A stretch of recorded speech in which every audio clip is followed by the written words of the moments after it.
Sa simula ng aming pagkakaibigan, hindi ko inakala na magiging ganito kakomplikado ang lahat.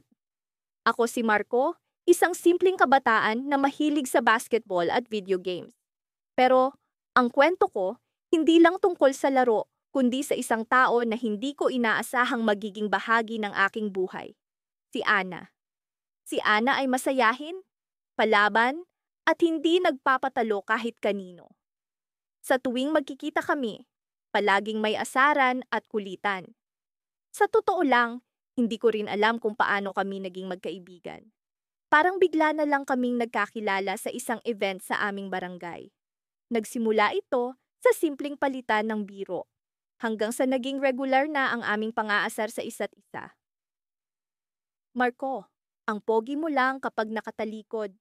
Sabay tawa ni Ana habang naglalaro kami ng basketball sa barangay court. Ana, ang ganda mo lang kapag nakapikit. Sagot ko naman na may halong pangungutya. Sa kabila ng aming mga biro, unti-unti kong napansin na may kakaiba sa tuwing kami magkasama. May mga pagkakataon na kahit walang tao sa paligid, parang kami lang ang nasa mundo. Hindi ko maipaliwanag, pero sa tuwing nagkikita kami, may kakaibang saya na hindi ko nararamdaman sa iba. Kahit pa puno ng asaran ang aming pagkakaibigan, hindi ko maiwasang mag-alala kapag hindi ko siya nakikita o nakakausap. Sa tuwing wala siya, parang may kulang sa araw ko, nakakatawang isipin. Pero sa kabila ng lahat, si Ana ang una kong hinahanap sa tuwing may problema ako. At siya rin ang unang tumutulong sa akin sa lahat ng bagay. Isang araw, habang nakaupo kami sa isang bench sa park, bigla akong nagtanong sa kanya, Ana, hindi ka ba nagsasawa sa pangaasar ko? Tumingin siya sa akin, may halong seryoso at biro sa kanyang mukha. Marco, kung hindi kita aasarin, paano kita mapapangiti araw-araw? Napaisip ako sa sinabi niya. Sa kabila ng lahat, si Ana ang nagbibigay ng kulay at saya sa buhay ko. Pero minsan, iniisip ko rin kung ano ba talaga ang nararamdaman ko para sa kanya. Kaibigan lang ba? O may mas malalim na dahilan kung bakit hindi ko siya mawala sa isip ko? Sa tuwing magkasama kami, may mga hindi inaasahang pagkakataon na nagsisimula akong magtanong sa sarili ko. Ano nga ba si Ana sa buhay ko? Isang gabi, habang pauwi kami galing sa isang party, tahimik kami sa sasakyan. Nakatingin lang siya sa labas ng bintana, tila malalim ang iniisip. Hindi ko alam kung ano ang nasa isip niya, pero ramdam ko ang kakaibang tensyon sa paligid. Biglang bumuntong hininga si Ana at nagsalita. Marco, may gusto sana akong sabihin sa'yo. Hindi ko alam kung ano ang sasabihin niya, pero ramdam ko ang kaba sa puso ko. Parang may hindi magandang mangyayari. Napalunok ako at naghintay sa susunod na sasabihin niya. May gusto akong aminin, pero hindi ko alam kung paano. Ang sinabi niyang iyon ay nag-iwan ng maraming tanong sa isipan ko. Ano kaya ang gustong iparating ni Ana? May hindi kaya siya sinasabi na matagal na niyang itinatago? Sa kabila ng pagkakaibigan namin, may mga bagay pa lang hindi ko alam tungkol sa kanya. Habang pauwi, hindi ko maalis sa isip ko ang sinabi ni Ana. Ano nga kaya ang kanyang gustong sabihin? Sa mga oras na iyon, unti-unti kong naramdaman na ang pagkakaibigan namin ay hindi na lamang simpleng asaran, kundi may mas malalim na dahilan kung bakit kami magkasama sa kabila ng lahat. 5 taon na ang lumipas mula nang unang magkakilala kami ni Ella, at sa mga panahong iyon, walang araw na lumipas na hindi kami nag-aasaran. Kung tutuusin, naging bahagi na ng aming pagkakaibigan ang aming walang katapusang asaran. Mula sa mga simpleng biro hanggang sa mga palihim na tawanan, hindi na rin kami nagulat nang makita namin ang aming mga sarili na unti-unting nagiging mas malapit sa isa't isa. Pero, kahit kailan, hindi ko naisip na magiging higit pa kami sa magkaibigan. Isang araw, habang kami nakaupo sa paborito naming tambayan sa ilalim ng malaking puno sa likod ng eskwelahan, napansin kong tila may kakaiba kay Ella. Tahimik siya at malalim ang iniisip. Hindi ko maiwasang mag-alala kaya't biniro ko siya. Hoy Ella, nahulog ba ang utak mo sa ilog? Balik mo na at baka hanapin ka niyan. Iyon ang karaniwang paraan ko para pakalmahin siya. Pero sa pagkakataong iyon, hindi siya natawa. Sa halip, bigla siyang ngumiti ng matipid at sinabing, "Alam mo, minsan iniisip ko kung ano kaya ang mangyayari kung hindi tayo magkaibigan." Nagulat ako sa sinabi niya. Ano kaya ang ibig niyang sabihin? Bigla akong kinabahan at hindi ko alam kung ano ang isasagot. Bago pa man ako makapagsalita, nagpatuloy siya. Alam mo, minsan iniisip ko kung ano kaya ang mangyayari kung, alam mo na, kung higit pa sa magkaibigan. Para akong binuhusan ng malamig na tubig. Hindi ko alam kung paano ako magre-react. Nagbiro na lang ako para magaanin ang sitwasyon. Naku, Ella, baka hindi mo kayanin ang kakulitan ko kung higit pa sa magkaibigan. Ngumiti siya, pero parang may kirot sa kanyang mga mata na hindi ko maipaliwanag. Habang pauwi na kami, hindi mawala sa isip ko ang sinabi ni Ella. Pilit kong inaalala ang mga nakaraang taon ng aming pagkakaibigan. Lahat ng asaran, lahat ng tawanan, lahat ng oras na ginugol namin na magkasama. Sa dami ng pinagsamahan namin, hindi ko napagtanto na unti-unti na pala akong nahuhulog sa kanya. Kinaumagahan, nagkita kami sa harap ng gate ng eskwelahan. Umiwas siya ng tingin sa akin, at tila hindi siya makatingin ng diretso sa aking mga mata. Ella, tungkol doon sa sinabi mo kahapon. Panimula ko, pero bago ko pa man matapos ang sasabihin ko, biglang may dumating na isang lalaki at niyakap siya mula sa likod. "Hi babe!" Bati ng lalaki kay Ella. "Babe?" Gulat kong tanong. Lalo akong nagulat nang makita ko kung sino iyon. Si Marco, ang varsity player na sikat sa buong eskwelahan? Hindi ko alam kung ano ang mararamdaman ko.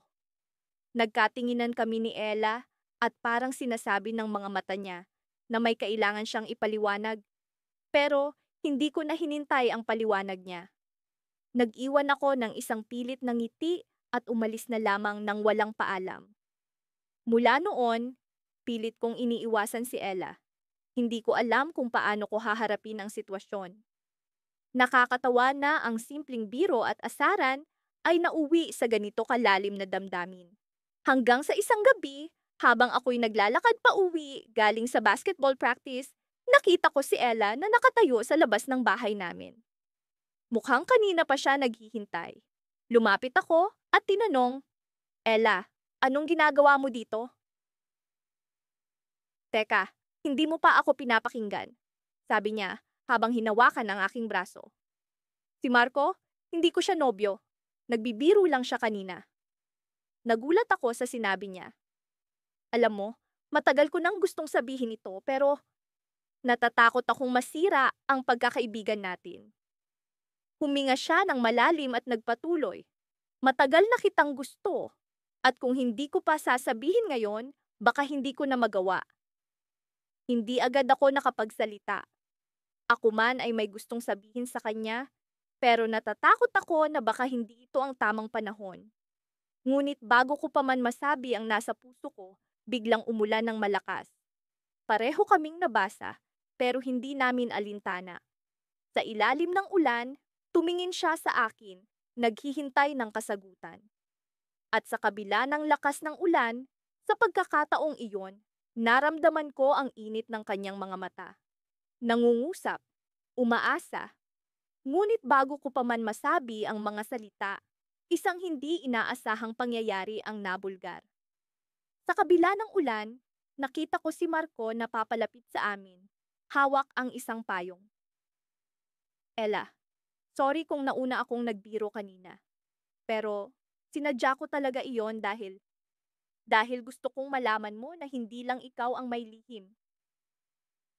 Napatigil si Ella sa kanyang pagkakatitig sa akin at bumaling kay Marco na tila may bagong tanong sa kanyang mga mata. Ngunit sa kabila ng pagkagulat at kalituhan, isang bagay ang sigurado, ang aming kwento ay hindi pa natatapos. Minsan, naiisip ko kung bakit nga ba kami nagkatagpo ni Alex. Parang pelikula ang lahat, mula sa unang araw ng klase hanggang sa bawat asaran namin na akala ko'y hindi magwawakas. Pero sa likod ng bawat asaran, sa bawat pang-aalaska niya sa akin, naisip ko kung bakit ko nga ba siya lagi hinahanap sa bawat sulok ng paaralan. Isang hapon, habang kami nakaupo sa ilalim ng puno ng mangga sa likod ng aming paaralan, napansin ko ang kakaibang ngiti ni Alex. Parang may alam siya na hindi ko pa natutuklasan. Sa aming pag-uusap, lagi niyang sinisingit ang mga biro na tila may laman. Pero, sa kabila ng lahat ng iyon, hindi ko maitanggi na masaya ako sa tuwing siya'y kasama ko. Alam mo, Ana, bungad ni Alex habang nilalaro ang mga dahon sa lupa. Minsan, iniisip ko kung paano kung magbago ang lahat. Ano ang ibig mong sabihin? Tanong ko, habang pilit na iniintindi ang kanyang sinasabi. Halimbawa, paano kung hindi na lang tayo magkaibigan? Paano kung tumigil siya at tumingin sa akin? Paano kung ano, Alex? Pilit kong hinahabol ang kanyang mga salita. Paano kung maging magkasintahan tayo? Bulong niya? Hindi ko alam kung sineryoso niya iyon o isa na namang biro. Natawa ako, ngunit sa loob-loob ko, may kung anong kilig na tumatakbo sa aking sistema. Ikaw talaga, Alex. Hindi ka pa rin nagbabago. Ngunit habang naglalakad kami pauwi, hindi maalis sa isip ko ang kanyang sinabi. Paano nga kaya kung maging magkasintahan kami? May bahagi ng puso ko ang tila nagising sa ideyang iyon. Isang linggo ang lumipas, at unti-unti kong napansin ang pagbabago sa kanya. Naging mas maalaga siya sa akin, mas maalalahanin, at tila mas pinapahalagahan ang bawat minuto na magkasama kami. Minsan, nahuhuli ko siyang nakatingin sa akin. May kakaibang init sa kanyang mga mata na hindi ko pa nakikita noon. Ana, tawag niya sa akin isang araw habang kami ay naglalakad sa parke. May gusto akong sabihin sa'yo. Sige, ano yon? Sagot ko, habang ang puso ko'y bumibilis ang tibok. Alam mo ba na matagal ko nang gusto kang makasama ng higit pa sa pagiging magkaibigan lang? Hindi ko na alam kung paano ko itatago pa ito sa'yo.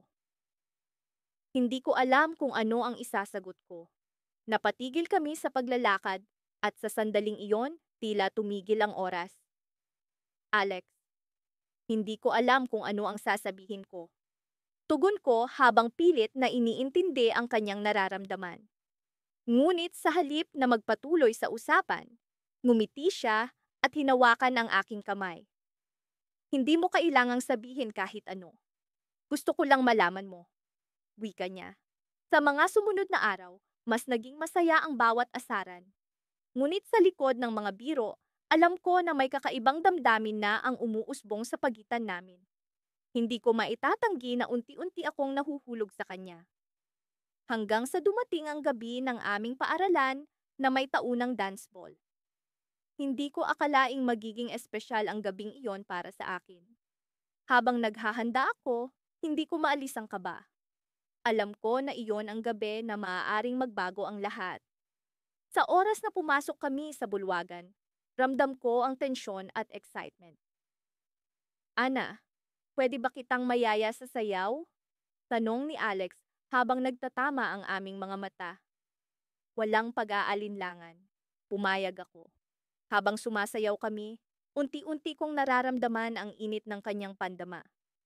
Ngunit sa kalagitnaan ng sayaw, biglang lumapit si Lily, isa sa aming mga kaibigan. Ana, may gusto akong sabihin sa'yo tungkol kay Alex. Sabi niya, na may seryosong mukha. Napatigil kami ni Alex at nagkatinginan. Ano nung meron, Lily? Tanong ko habang ang puso ko'y biglang kinabahan. May ibang babae si Alex. Nakita ko siya kahapon na may kasama sa coffee shop, wika ni Lily. Biglang bumigat ang pakiramdam ko. Hindi ko alam kung ano ang iisipin. Tumingin ako kay Alex. at nagulat ako sa kanyang reaksyon. Ana, hindi totoo yan. Kailangan kong ipaliwanag. Ngunit bago pa man siya makapagsalita, umalis ako at lumabas ng bulwagan. Hindi ko alam kung ano ang totoo. Pero sa sandaling iyon, ang lahat ng pangarap ko'y tila naglaho. Sa paglabas ko, ay narinig ko ang tawag niya. Ana, hintayin mo ako. Ngunit hindi ko na siya pinakinggan. Sa loob-loob ko'y nagtatanong, posible bang nagkamali ako sa nararamdaman ko para sa kanya? Paano kung tama si Lily? At paano kung hindi lahat ng biro at pang-aasaran ay may laman? Habang naglalakad ako pauwi, pilit kong hinahabol ang katotohanan sa likod ng mga pangyayari. Ngunit alam ko na sa bawat hakbang, ang aming kwento'y hindi pa tapos. Ito'y simula pa lamang ng bagong kabanata. Ang araw na ito ay tila pareho lamang ng iba pang mga araw sa aming eskwelahan. Puno ng tawanan, asaran, at minsan ay tampuhan. Si Alex at ako ay magkaibigan mula pa noong kami mga musmus pa lamang. Walang araw na hindi kami nag-aasaran at ito na marahil ang naging pundasyon ng aming matibay na pagkakaibigan.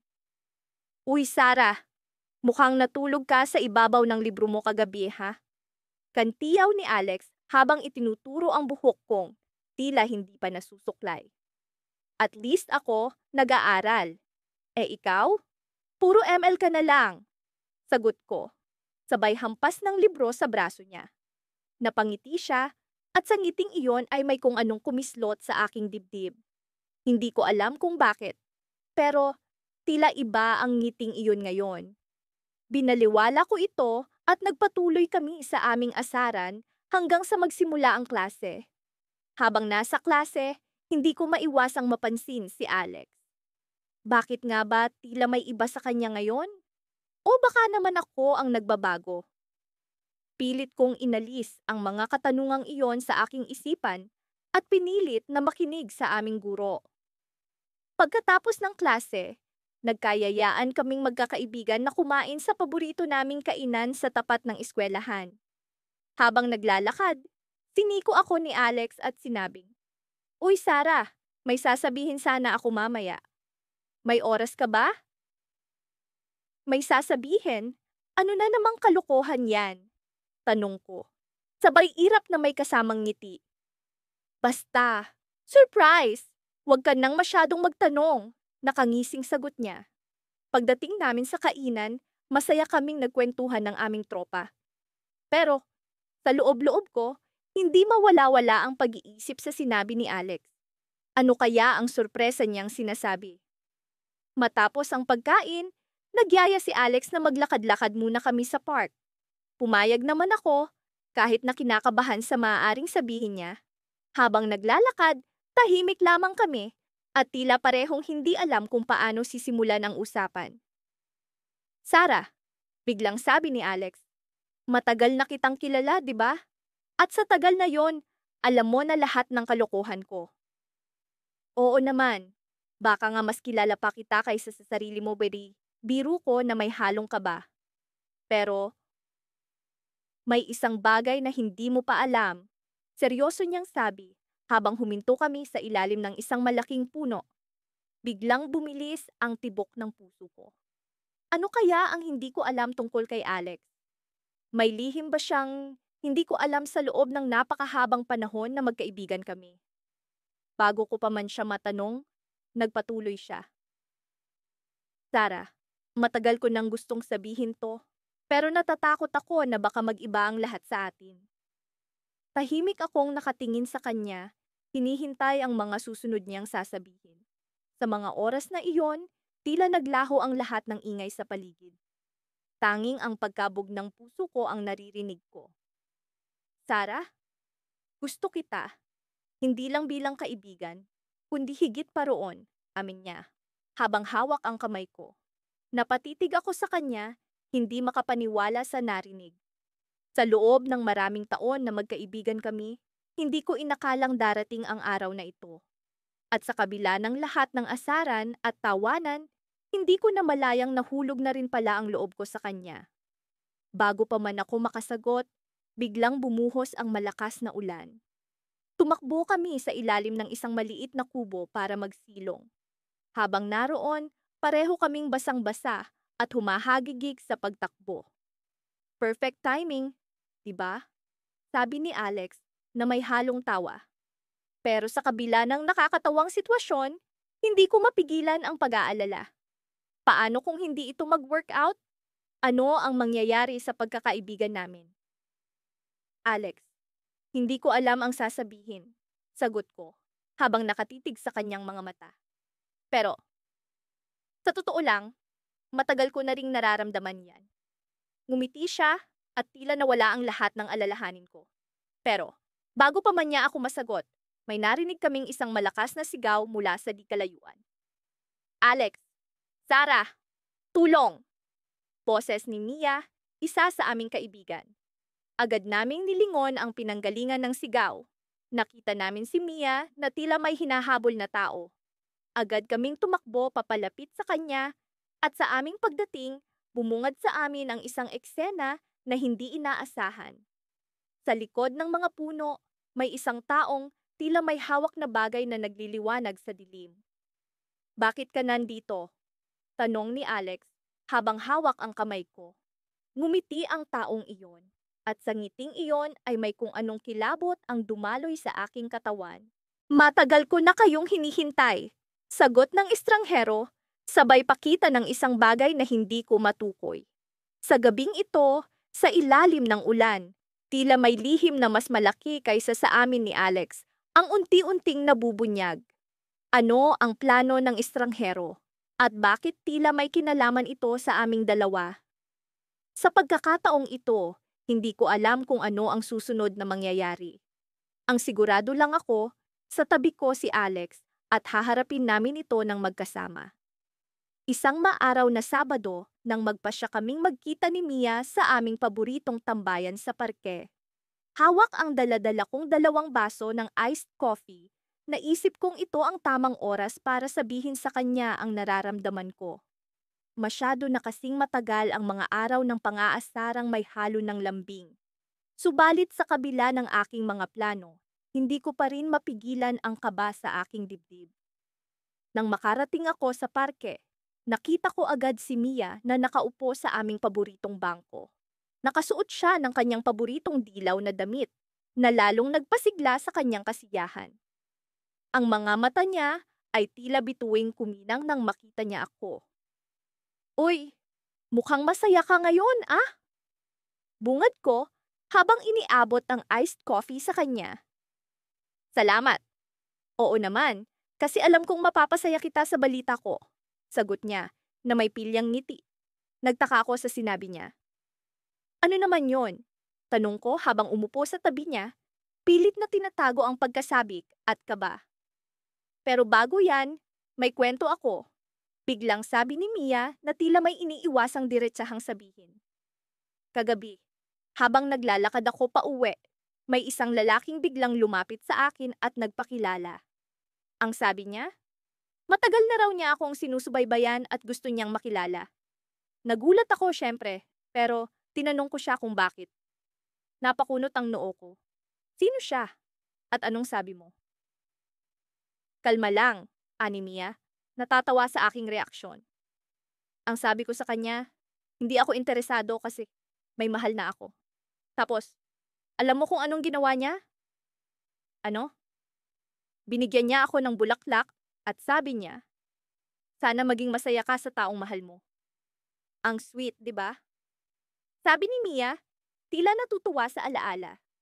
Napangiti ako pero may bahagi sa akin na nag-alala. So, sino nga pala yung mahal mo? Tanong ko. Pilit itinatago ang tunay kong interes sa sagot niya. Ikaw.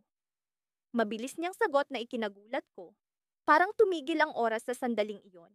Hindi ko alam kung ano ang sasabihin ko. Ang tanging narinig ko lang ay ang pagpitik ng puso ko na tila ba'y sumisigaw ng tuwa. Ngunit bago pa man ako makapagsalita, biglang may tumawag sa cellphone ni Mia. Kinuha niya ito mula sa kanyang bulsa at sinagot ang tawag. Hello? Oh, ikaw pala? sabi niya sa kausap sa kabilang linya. Ang ngiti sa kanyang labi ay biglang nawala at ang kanyang mga mata ay nag-iba ng timpla. Oo, sige, pupunta ako dyan. Pagkababa niya ng tawag, seryoso ang kanyang muka. Sorry pero kailangan ko munang umalis. May emergency lang sa bahay. Mabilis niyang paliwanag habang tumatayo. Ano nung nangyari? Tanong ko. Agad na nag-aalala. Si Lola, nadulas daw sa kusina. Sagot niya, halatang nag-aalala. Sasamahan kita, alok ko. Pero umiling siya. Hindi na, kaya ko to. Pero salamat ha. Promise bukas mag-uusap tayo ulit. Sabi niya bago ako iniwan. Habang pinapanood ko siyang nagmamadaling lumayo, hindi ko maiwasang makaramdam ng pagkabitin at pagkabahala. Nandito na sana kami sa puntong inaasam ko. Pero, ito tila may balakid na namang umusbong. Buong maghapon akong balisa, iniisip ang mga nangyari. Alam kong hindi ko dapat ito palampasin. Kung kailan, naglakas loob na akong aminin ang nararamdaman ko. Saka naman may nangyaring hindi inaasahan. Kinabukasan, maaga akong nagising at naghihintay ng mensahe mula kay Mia. Ngunit lumipas ang umaga hanggang hapon. Wala pa ring balita mula sa kanya. Sinubukan ko siyang tawagan, pero hindi siya sumasagot. Halos gabi na nang makatanggap ako ng mensahe mula sa kanya. Sorry, hindi kita masasamahan bukas. May kailangang asikasuhin si Mama sa probinsya at isasama niya ako. Muling bumalik ang pagkabahala. Ano kaya ang nangyayari? Bakit parang biglang nagbago ang lahat? Habang nakahiga sa aking kama, iniisip ang mga nangyari, nagulat ako nang biglang tumunog ang aking cellphone. Isang mensahe mula sa hindi kilalang numero. Alam mo ba ang totoo? Kung hindi, paghandaan mo. Naguluhan ako sa mensahe. Ano ang totoo? At bakit parang may banta sa mensaheng ito? Sino ang nagpadala nito? Napakaraming tanong ang naglalaro sa aking isipan at hindi ko alam kung saan magsisimula. Ngunit isang bagay ang sigurado. May kailangan akong malaman at hindi ako titigil hanggat hindi ko ito natutuklasan. Hindi ko alam kung paano nagsimula ang lahat. Isang araw, simpleng tawanan lang. Asaran sa maliit na bagay. Tulad ng kung paano ko laging nauubos ang baon kong chichirya bago mag-alas 10 ng umaga. O kung paano palaging nauuntog si Carlo sa pintuan ng classroom dahil sa kanyang tangkad. Sa isang iglap, ang mga asaran namin ni Carlo ay tila naging bahagi na ng aming pang-araw-araw na buhay. Naging natural na ang pang-aasar sa isa't isa. Parang ritual na dapat gawin para mapanatili ang aming pagkakaibigan. Uy Carlo, tingnan mo to. Sigaw ko isang umaga habang hawak ang isang lumang larawan niya noong grade school. Nakasuot siya ng sobrang laki na salamin at nakangiti sa harap ng kamera na parang wala siyang pakialam sa mundo. Ang cute mo pala nung bata ka? Para kang, bakit mo hawak yan? Putol ni Carlo sabay kuha ng larawan mula sa aking kamay. Hindi niya maiwasang mapangiti, kahit pa nagtatangka siyang magalit. Dapat sinisira mo na, yan. Natawa ako, hindi dahil sa hitsura niya, kundi dahil sa kanyang reaksyon. Hindi naman talaga nakakaasar.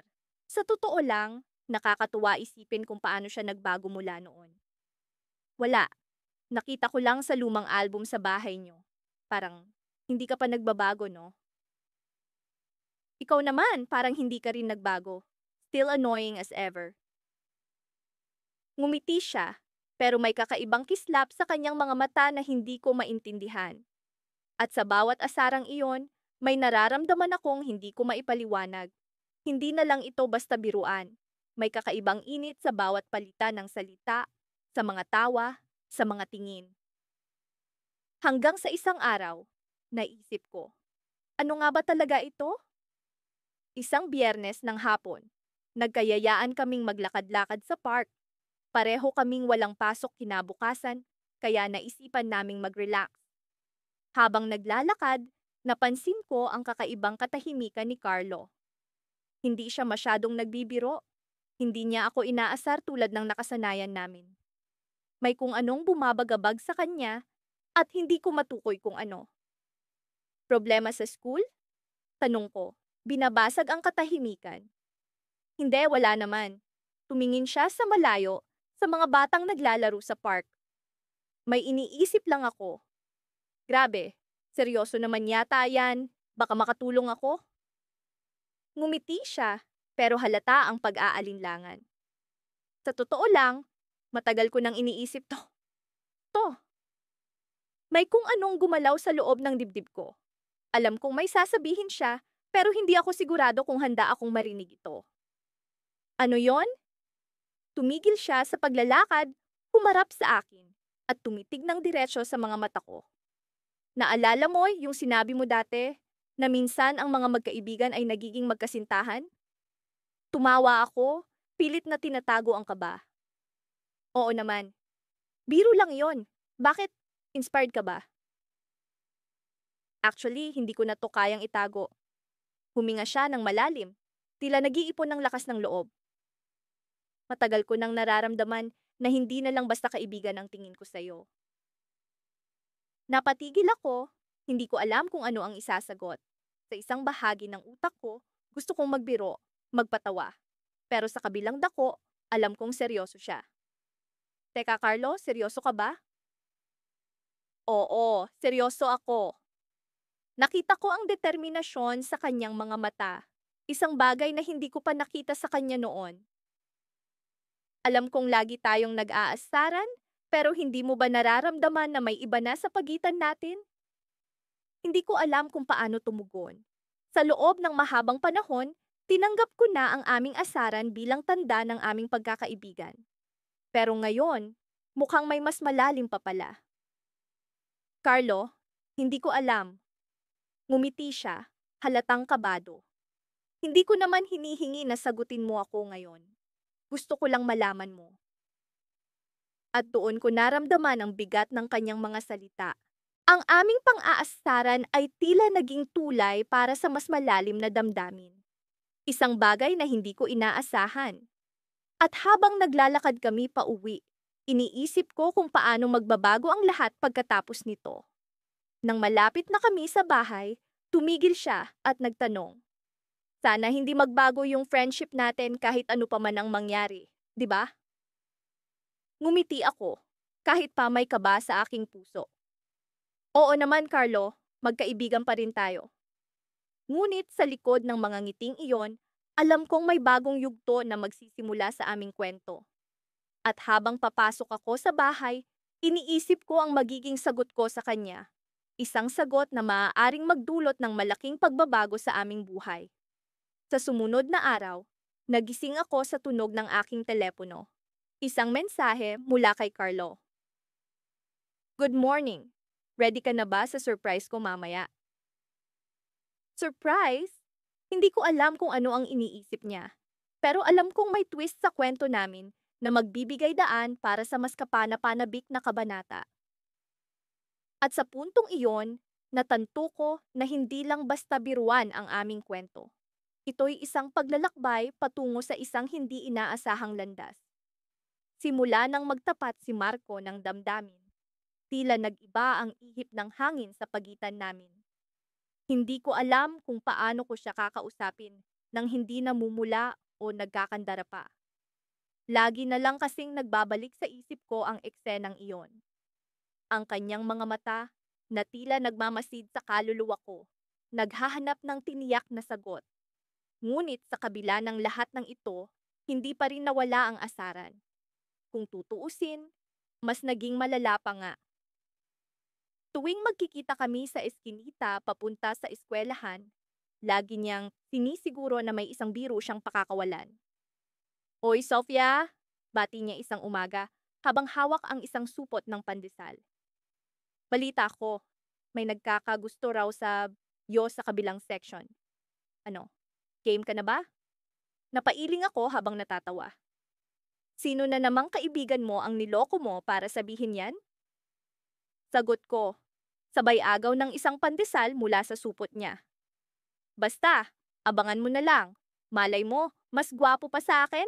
Sagot niya na may kasama pang kindat.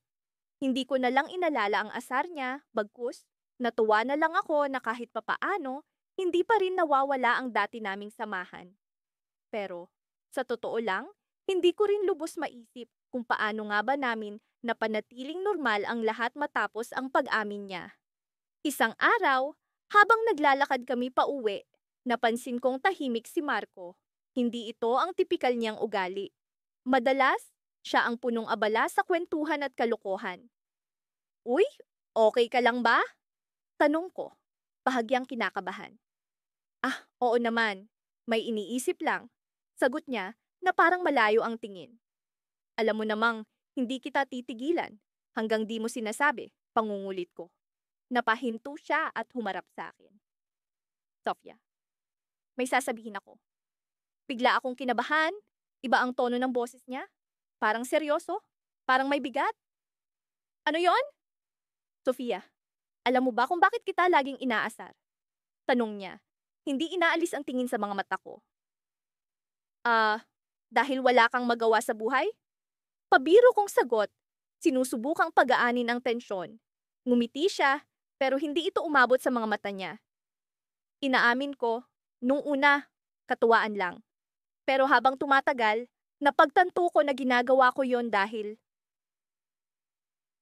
gusto kitang makilala pa ng mas malalim. Gusto kong malaman kung paano ka magalit, paano ka ngumiti, paano ka umibig. Hindi ko alam kung ano ang isasagot ko.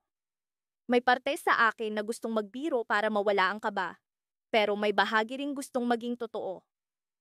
Marco, hindi ko alam na ganoon pala yon. Basta, Sofia, gusto ko lang malaman mo na kahit anong mangyari, nandito lang ako. Hindi kita iiwan, kahit gaano pa kita kaasar. At doon, sa simpleng mga salita niya, naramdaman ko ang isang uri ng siguradong pag-ibig na hindi ko akalaing mararamdaman ko mula sa kanya. Ngunit, bago pa man ako makasagot, biglang sumulpot ang mga kaibigan namin na tila may dalang malaking balita. Oy Marco, Sofia, may nangyari? Sigaw ni Carla, hingal na hingal at halatang may kakaibang excitement sa mukha. Ano yon? Sabay naming tanong ni Marco, agad na nahawa sa kanyang pag-aalala at excitement. Siya na ang magsasabi, sabi ni Carla, sabay turo sa isang paparating na figura.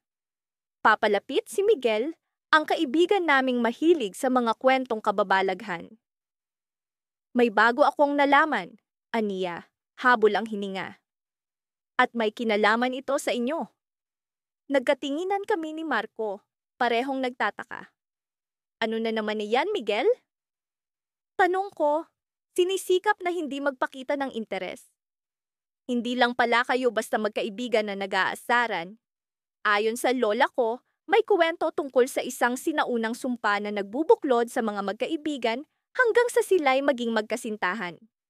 At kayong dalawa, baka nga kayo yon. Nagtawanan kami ni Marco, pero may bahid ng pang-uusisa sa tawanan namin. Totoo kaya ang sinasabi ni Miguel? At kung totoo man, ano ang mangyayari kung malaman namin ang buong kwento sa likod ng sumpang iyon? Ang kaba at panananatabik ay tila nananatili sa hangin. Isa itong bagong kabanatang hindi namin inaasahan.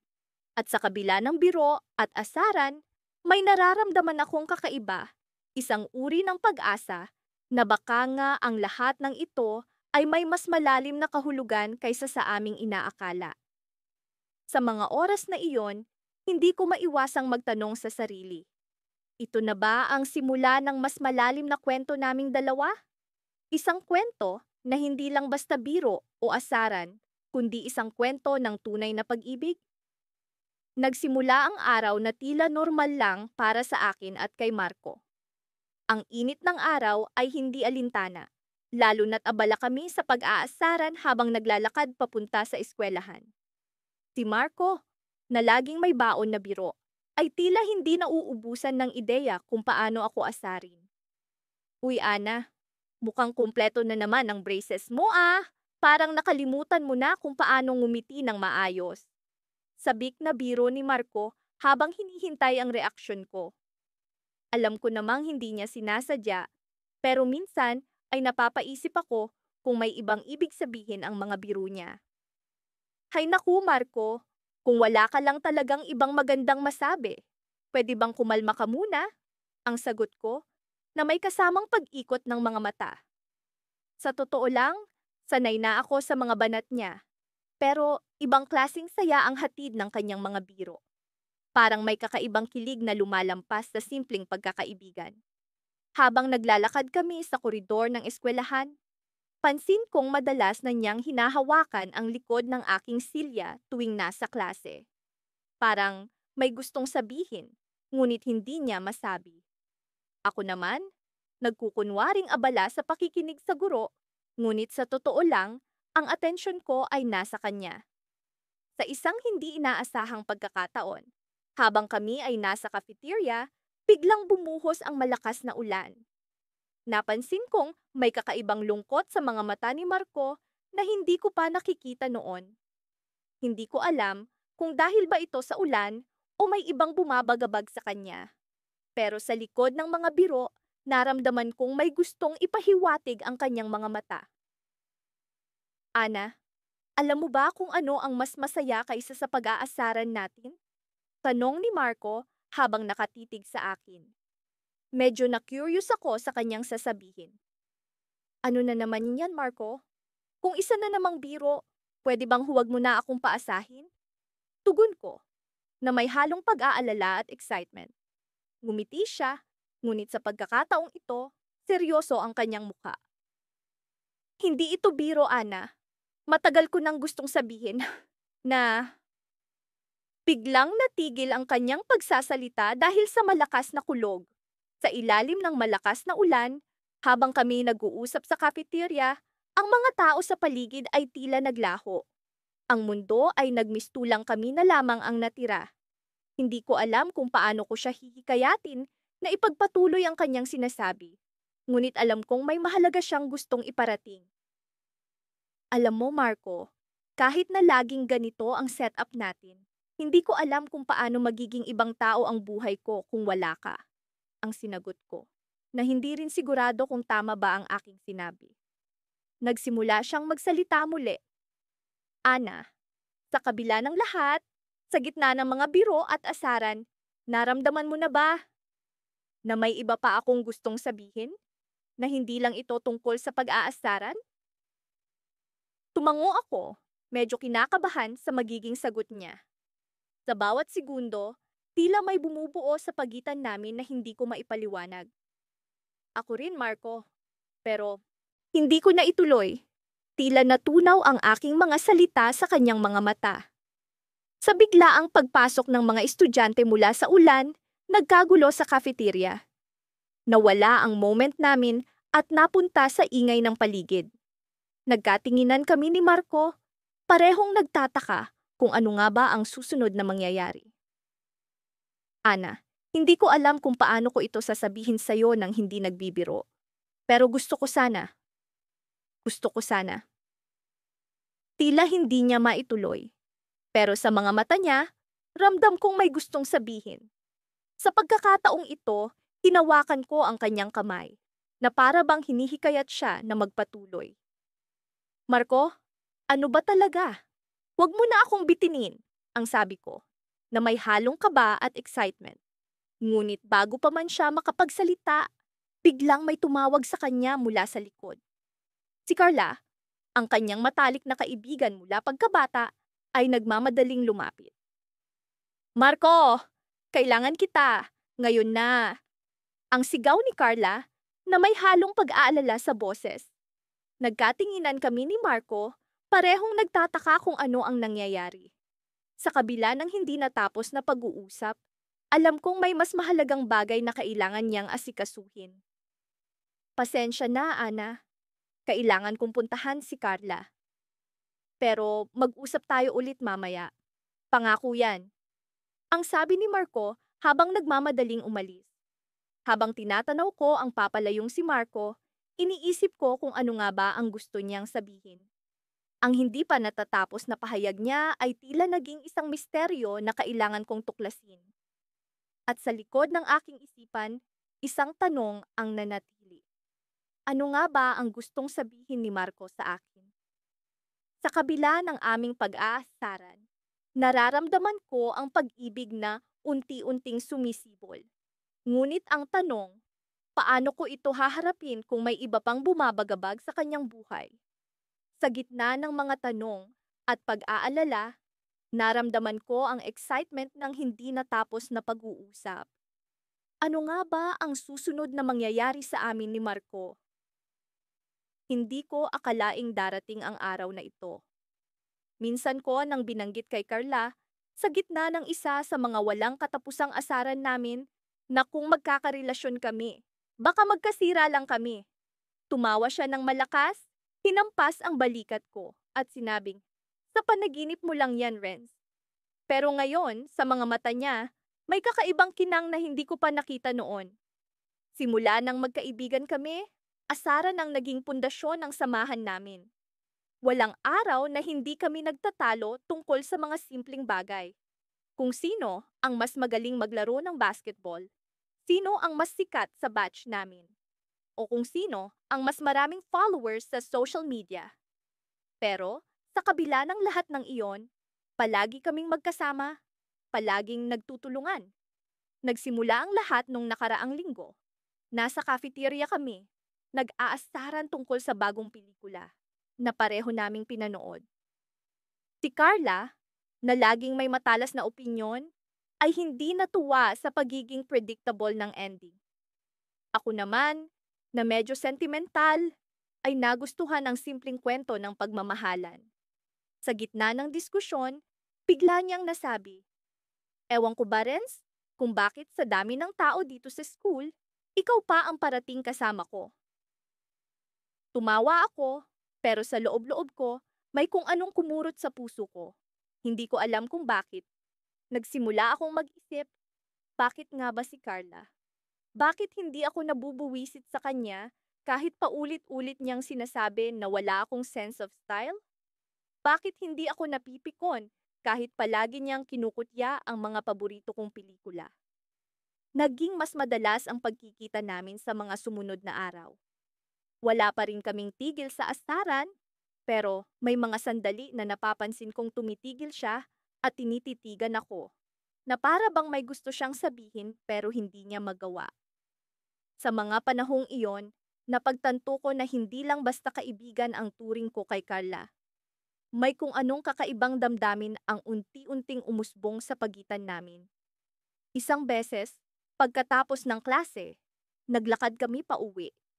Dati-rati, masaya kaming nagkukwentuhan tungkol sa kung ano ang nangyari sa araw namin. Pero ngayon, may katahimikang bumabalot sa amin. Sa hindi ko maipaliwanag na dahilan, naramdaman kong kailangan ko nang aminin ang tunay kong nararamdaman. Pero bago pa man ako makapagsalita, biglang huminto si Carla sa paglalakad at hinarap ako. Renz, may sasabihin ako sa'yo, sabi niya, na tila ba nag-aalinlangan. Kahit sa madilim na kalsada, kitang-kita ko ang pag-aalala sa mga mata niya. Anong? Bago ko pa man maituloy ang tanong, biglang may sumingit na grupo ng mga kaklase namin. Nag-uusap at nagkakasayahan. Napahinto kami at sa sandaling iyon, naramdaman ko ang tensyon na biglang nawala. Pero hindi ko pa rin mapigilan ang kabog ng puso ko. Ano kaya ang sasabihin ni Carla? May nararamdaman din kaya siya para sa akin? Sa halip na tanungin siya, nagpatuloy kami sa paglalakad. Sinabayan ang mga kaklase namin hanggang sa makarating kami sa lugar kung saan kami palaging naghiwalay. Huminga ako ng malalim, nag-ipon ng lakas, at bago pa man siya makalayo, hinabol ko siya para tanungin. Carla, ano nga pala yung sasabihin mo kanina? Tanong ko. Pilit na nagpapakalma kahit ramdam ko ang kaba sa dibdib ko.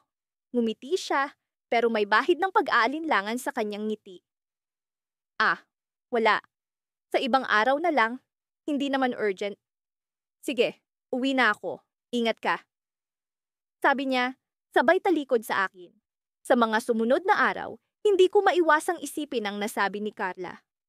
Ano kaya ang gusto niyang sabihin? Hindi ko mapigilan ang sarili kong mag-isip ng kung ano-ano. Pero, sa kabila ng lahat, hindi ko magawang tanungin siya ulit. Siguro, natatakot din ako sa posibleng sagot niya. Isang umaga, nagising ako sa ingay ng mga mensahe sa telepono ko. Nagulat ako nang makita ang isang text galing kay Carla. Renz, kailangan nating mag-usap. Kita tayo sa park mamaya. Agad kong tinawagan si Carla, pero hindi siya sumagot. Nagpa siya akong hintayin na lang ang nais niyang pag-uusap. Sa park, habang hinihintay siya, hindi ko maiwasang kabahan. Ano kaya ang sasabihin niya? Sa wakas, dumating siya at nakita ko ang seryoso niyang mukha. Renz, may gusto akong sabihin. Matagal ko nang iniisip ito, pero hindi ko alam kung paano ko simulan. Umupo siya sa tabi ko, tila ba naghahanap ng tamang mga salita. Alam mo, sa dami ng asaran natin, hindi ko akalaing magiging ganito kahirap sabihin ito. Pero, sa totoo lang, natatakot akong baka magbago ang lahat kapag nasabi ko na. Natigilan ako, hinanda ang sarili sa mga susunod na mangyayari. Ano kaya ang sasabihin niya na magpapabago sa lahat? Carla, ano ba yon? Tanong ko. Sinubukang ipakita na handa akong marinig kahit ano paman. Ngumiti siya, pero bakas ang kaba sa kanyang mga mata. Renz, alam mo ba, sa totoo lang, matagal ko nang nararamdaman na hindi lang basta kaibigan ang turing ko sa'yo. Nagulat ako, hindi ko alam kung ano ang isasagot. Pero bago pa man ako makapagsalita, may isang pamilyar na boses ang sumingit mula sa likuran namin. Uy Carla, Renz, ano kayo na ba? Tanong ni Mike, ang isa pa naming kaibigan, na biglang sumulpot mula sa kung saan. Napatingin kami ni Carla sa isa't isa. Tila ba biglang naputol ang usapan namin. Sa sandaling iyon, hindi ko alam kung matatawa ba ako o maiinis. Ngunit sa likod ng pagkagulat, naramdaman ko ang kakaibang saya. Sa wakas, alam ko na pareho naming nararamdaman ang hindi inaasahan. Ngunit paano nga ba namin haharapin ang bagong kabanatang ito kung may nakasaksi na sa unang pag-aamin ng damdamin? Minsan, sa buhay ng isang kabataan, may mga araw na tila isang pelikula ang bawat eksena. Ang umagang iyon ay isa sa mga araw na iyon. Nagising ako sa tunog ng alarm clock na mas maingay pa sa ingay ng mga estudyanteng nagkakantahan tuwing may school event. Pagkagising, agad kong naalala ang usapan namin ni Mika kagabi. Ang plano naming mag-practice para sa palapit na talent show ng paaralan. Ang talent show na iyon ang paborito naming puntahan, hindi para manalo, kundi para magpatawa at magpatawa lang. Pagdating ko sa school, agad ko siyang nakita sa usual naming tambayan sa gilid ng covered court. Nakaupo siya sa sahig, tila nag-aantay sa akin habang kinakain ang paborito niyang cheese bread. Napansin ko ang ngiti sa kanyang mukha na parang ang saya-saya niya sa simpleng pagkikita namin. Sa totoo lang, hindi ko alam kung bakit. Pero may kakaibang saya rin akong nararamdaman tuwing magkasama kami. Uy, atrasado ka na naman ah! Biro niya sa akin habang hinahagis ang natirang balot ng cheese bread sa akin.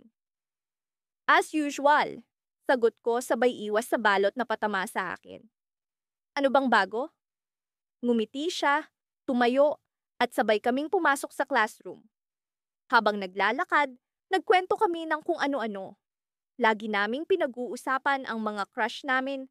Ang mga guru naming minsan ay masyadong strikto. At syempre, ang mga plano namin para sa talent show. Ngunit sa kabila ng tawanan at asaran, may isang bagay akong hindi maamin kay Mika. Isang bagay na matagal ko nang nararamdaman. Sa kabila ng lahat ng tawanan, wala pa ring tigil ang pag-asar niya sa akin. Minsan, tinatawag niya akong lampa dahil sa pagkakaalam niyang mahina ako sa sports, habang ako naman ay tinatawag siyang kalog dahil sa sobrang daldal niya. Pero, sa totoo lang, sa likod ng mga asaran namin, nararamdaman ko ang kakaibang saya na hindi ko maipaliwanag. Nang matapos ang klase, nag-decide kaming mag-practice para sa talent show. Nasa auditorium na kami noon at habang nagsiset up ng mga instrumento, bigla kong napansin ang kakaibang ningning sa kanyang mga mata. Parang may lihim siyang gustong sabihin, pero hindi niya alam kung paano sisimulan. Uy Mika, sambit ko habang nag-aayos ng gitara. May gusto ka bang sabihin? Umiling siya, pero kita sa kanyang mukha na parang may gusto siyang ipahayag. Wala. Tara na, simulan na natin. Habang nagpa-practice kami, hindi ko maiwasang mapansin ang bawat ngiti at tawa niya. Tila may sinasabi ang kanyang mga mata, pero hindi ko mawari kung ano man iyon. Hanggang sa natapos ang practice, hindi ko pa rin siya magawang tanungin ng diretso. Ayokong masira ang araw na iyon dahil sa tanong na maaaring hindi niya gustong sagutin. Lumipas ang mga oras at nagpa siya kaming pumunta sa paborito naming milk tea shop. Habang umiinom ng aming mga in-order, bigla niyang sinabi, "Alam mo, may isang bagay akong matagal nang gustong sabihin sa'yo." Napahinto ako sa pag-inom. Ano yon? Naalala mo ba yung prom last year? Tanong niya, tila nag-aalangan. Oo naman. Bakit?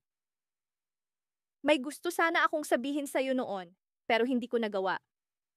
Naramdaman ko ang kabog ng dibdib ko. Ano ito? Bakit parang ang laki ng impact ng mga salitang iyon sa akin? Ano yon, Mika? Bigla niyang iniba ang usapan, tila nagdadalawang isip. Wala. Hayaan mo na. Hindi ko na siya pinilit. Alam kong darating din ang tamang oras para sa mga bagay na iyon. Pero sa loob-loob ko, gusto kong malaman kung ano ang kanyang gustong sabihin. Habang pauwi, hindi ko maalis sa isip ko ang mga salitang iyon. Ano nga kaya ang gusto niyang sabihin? Bigla kong naisip ang posibilidad na baka pareho kami ng nararamdaman. Pero paano kung hindi? Paano kung ibang bagay ang nasa isip niya? Kinabukasan, habang naglalakad papunta sa school, nakita ko si Mika sa may kanto. Nakangiti siya at kumakaway, tila may sinasabi sa akin. Ngunit bago ko pa man siya marating, may biglang lumapit sa kanya, si Jordan, ang isa sa mga kaklase namin na matagal na niyang kaibigan. Mula sa kinatatayuan ko, nakita ko kung paano sila nag-usap. Nakita ko kung paano siya ngumiti sa kanya. Ang ngiti na minsan ay para sa akin lang. Bigla akong nakaramdam ng kaba. Ano ito? Bakit parang may kakaibang sakit akong nararamdaman sa tuwing nag-uusap sila?